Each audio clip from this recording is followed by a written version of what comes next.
সন্ত বাংলাদেশ এবং হিন্দু যে দীপু দাসকে মেরে ঝুলিয়ে আগুনে পুড়িয়ে দেওয়া হবে। বাংলাদেশের সাম্প্রতিক ঘটনা প্রবাহ থেকে পশ্চিমবঙ্গের মানুষকে শিক্ষা নেওয়া উচিত। Enemy at the doorstep. র্যাডিক্যালাইজেশনের প্রভাব থেকে কানাডা মুক্ত নয়, আমেরিকা মুক্ত নয়, ইউরোপের কোনো দেশ মুক্ত নয়। বাংলাদেশ স্বাধীন হয়েছে ভারতের জন্য।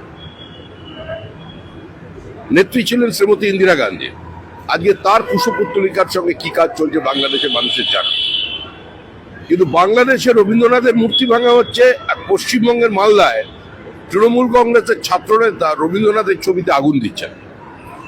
সত্যজিৎ রায়ের বাড়ি ধূলিসাৎ করে দেওয়া হয়েছে, সুনীল গাঙ্গুলির বাড়ি দখল, একটার পর একটা প্রাচীন হিন্দু মন্দিরকে ভাঙা হচ্ছে। আমাদের রাজ্যের বহু সংখ্যক যে গোষ্ঠী, তাদের সচেতন হতে হবে। রাজনীতির ঊর্ধ্বে উঠে সংঘবদ্ধভাবে এই বিপদকে প্রতিহত করতে হবে। আর যদি সেটা না হয়, তাহলে বর্তমানের যে শাসক দল আছে তারা এটাকে পশ্চিম বাংলাদেশ বানিয়ে ছাড়বে।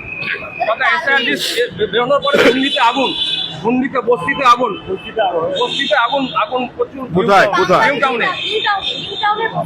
ওগুলো হচ্ছে মুখ্যমন্ত্রী হেল্প ডেস্ক করেছেন, ওরই একটা পদক্ষেপ। আগুন লাগিয়ে দেওয়া হলো, এরপরে এসআইআর এর হিয়ারিং যখন চালু হবে তখন ওরা গিয়ে বলবে আমাদের কাগজপত্র সব পুড়ে গিয়েছে। ওখানে রোহিঙ্গা বাংলাদেশিরা থাকে, সল্টলেকের ভেতর মসজিদ তৈরি হয়ে গেছে, বোটানিক্যাল গার্ডেন